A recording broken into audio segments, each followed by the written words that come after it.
I'm working for the German ski team since 1995. Started as a conditioning coach, then stopped coaching at 2003. Went on the science program for alpine skiing.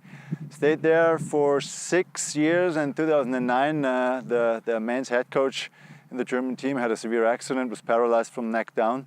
So they was looking for another guy to take over, and so they asked me. And after thinking about this offer for quite a while, talking to my family, I agreed, and then I worked as a men's head coach till 2014, till after Sochi.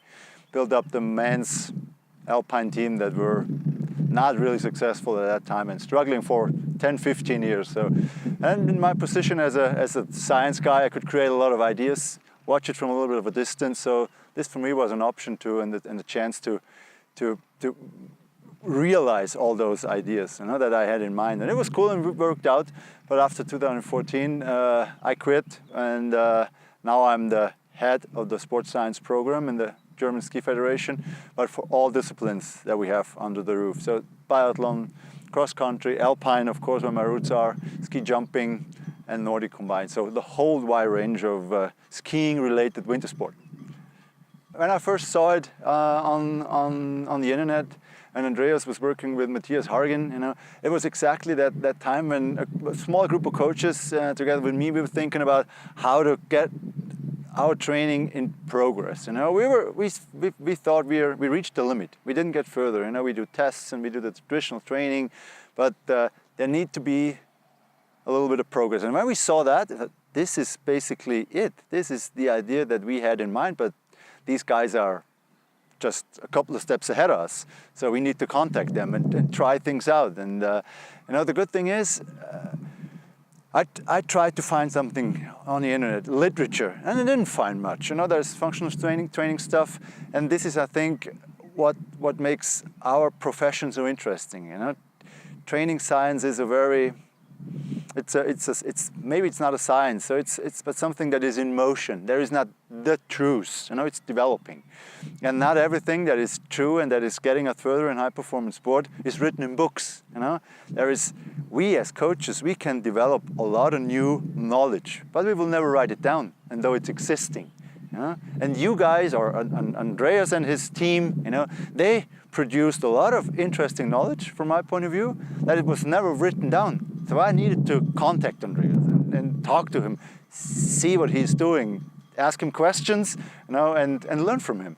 And and I'm not sure if it's science, but it's new knowledge. It's creating new knowledge. And in German, it's called Wissenschaft, what means create knowledge. You know? And this is what Andreas did and what coaches do. You know, if they're open-minded, trying out new things. You know?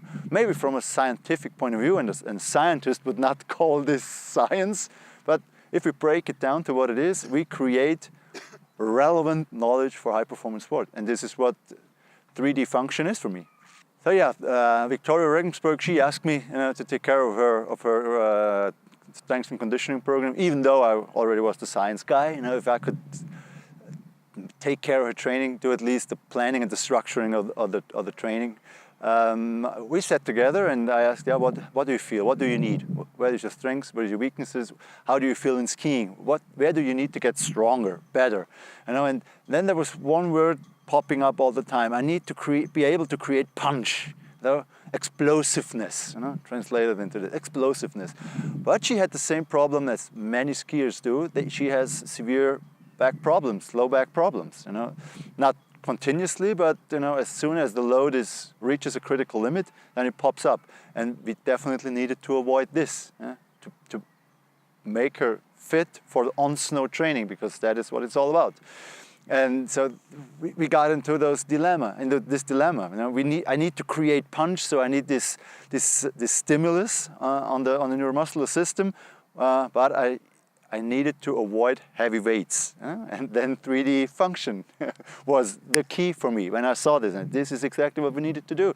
So the second year that I was responsible for her program, I thought, hey Vicky, you know, I show you some videos, look at them and see if that's the key, you know, for what you want to be able to do, and then how we can reach it.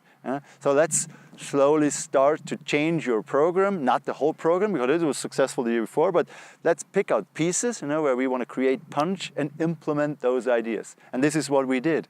And yeah, then we were experimenting, and in the beginning, it was strange for her, because she was used to get a strict plan and follow a plan, get instructions to this, to this, to that. And now we asked her to be creative, to give us feedback. How does this feel? Because we weren't sure if it's the right way. We were on an experimenting level. And so she started to become creative. Hey, I thought this exercise felt pretty good. And if I would change this and that, maybe it even feels better. So it was a pretty good process, and at the beginning. And then when she was on snow the first time, her feedback was, and that was for me the final point to say we were on the right path, that she haven't had the same problems being on snow the first 3 or 4 days than the year before. It was just slalom that they trained. There was a slalom focus then, not GS. But even the next week, when GS was the main focus, she said it was not as good as in slalom, but it was way better than in the past. So I think this is the way we should go further, and we should focus on. And yeah, now we're hopefully doing the next step, leaving the experimental level and be a little bit more precise or systematic in our approach. I think this is the right word.